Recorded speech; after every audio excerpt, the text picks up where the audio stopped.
French champions Paris Saint-Germain will refuse to comply with an order by the league to pay Kylian Mbappe 55 million euros in payback.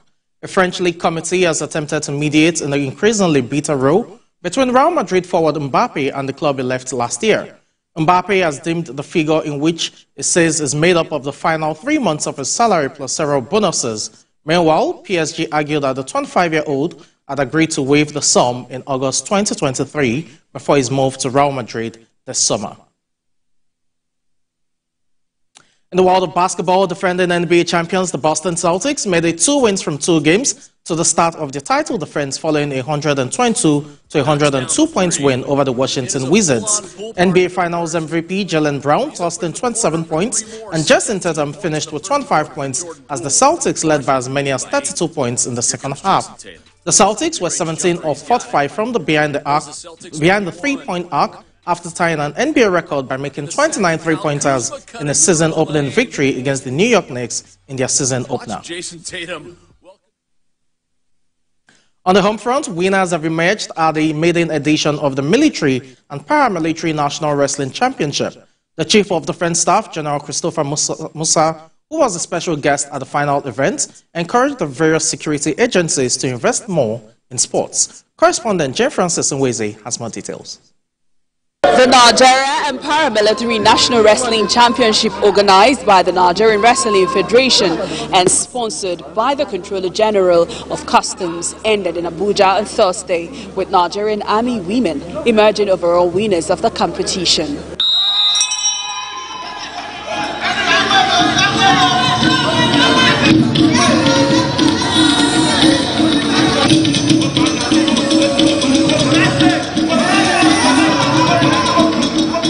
It is to ensure that we have a robust relationship between the paramilitary and the military forces, but also with the civilians.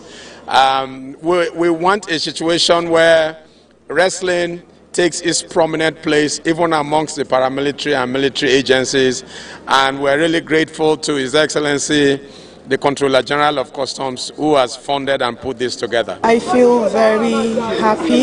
It has added, notwithstanding that I've also competed in other competitions at national, international. This one also has helped to the confidence. I feel super excited and overwhelmed with joy and also speechless, so I feel so happy. Wrestling has been part of me, though I left it over 15 years ago, but so it's still part of me. Commonwealth medalist Blessed Oborodudu commended the organizers of the tournament. I think this competition, the standard is very okay. It's a very nice one. I think a plus to the organizers and the hosters of this competition. They did very well.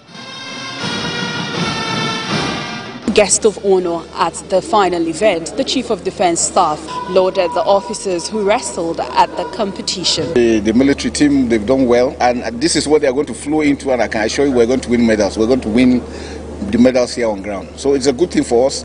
I want to appeal to all Nigerians to come out and support the military during the games. It's going to be from 18th to 30th of November.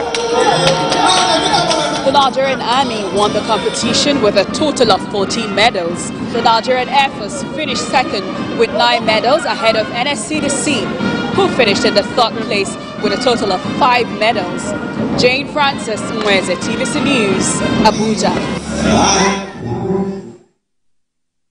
And finally, President Bola Tinubu's appointment of Malam Shehu Diko as the chairman of the National Sports Commission has been generating divergent reactions. The appointment, which was as part of far-reaching actions aimed at revamping the federal government's capacity for optimal efficiency. Correspondent Solomon Ajozego has more details, and that will be Sports Wrap at this time. This is a decision that has been 3 years in waiting. Following years of agitation, the National Assembly had passed the amended law creating the National Sports Commission (NSC) in 2021. But 3 years on, the federal government had delayed the implementation until President Bola Tinubu announced the return of the Sports Commission after a decision by the Federal Executive Council. 9 years after, President Bola Tinubu actually recreated the commission, which is a very good decision, and it's a welcome development for sports in Nigeria. Yes, it is the correct decision to institute or bring back the National Sports Commission as the body that should run and manage sports in Nigeria. On assumption of office in 2015, President Muhammadu Buhari's administration cancelled the commission, repealing the law, but it was reenacted with amendments in 2021. Because we've been clamoring for the coming back of the Sports Commission several times, we submitted so many proposals and memorandums to the government. And when it was passed, we believed it will be implemented, but it was not implemented. First established as a council, the NSC has faced a checkered history. At different times, it has been subsumed and placed under different ministries, from labor to social, youth, and sports development. This is the fourth time it is being reborn, from 1971 to 1975, then 1992 to 1995, and 2007 to 2015. In the days of the National Sports Commission, our sports, despite its toddling steps, functioned, and we saw it happen, and we saw it succeed, and we saw it on the path of growth. Since the absoluteness of sports minister taking over and running sport as a sole administrator, we also saw the degenerative effect of those decisions. It's been 3 years since the law was passed for the return of the National Sports Commission in 2021. Sports people appear to be satisfied, and they welcome the return of the NSC to take charge of sports activities and development in the country. Thank you for staying with us. Let's bring you reports from outside Nigeria. The Hamas-run health ministry says at least 38 people have been killed in Israeli strikes in southern Gaza, as Israeli troops reportedly raided one of the last functioning hospitals in the north of the territory. Rescue workers said 9 children from one family were among those killed near the southern city of Khan Yunis. The ministry and medics also said Israeli troops had ordered patients and staff to leave Kamal Adwan Hospital in the northern town of Bidlahia, close to the besieged Jabalia area. The Israeli military said it was checking the report from Khan Yunis and that forces were operating in the area of Kamal Adwan based on intelligence regarding the presence of terrorists.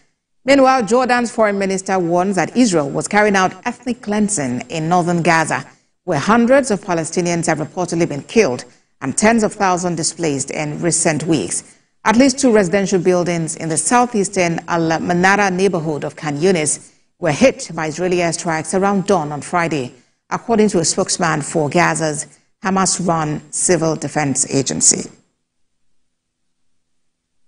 That is TVC News at 7. Thank you very much for watching. For more updates on the stories we are monitoring here, please visit our website. It's www.tvcnews.tv. Join our online community. Follow us on Facebook, Instagram, and X at TVC News NG. On YouTube, we are live at TVC News Nigeria. And there's a lot of updates we have on WhatsApp at TVC News Nigeria. Thank you again for watching. Next is Politics.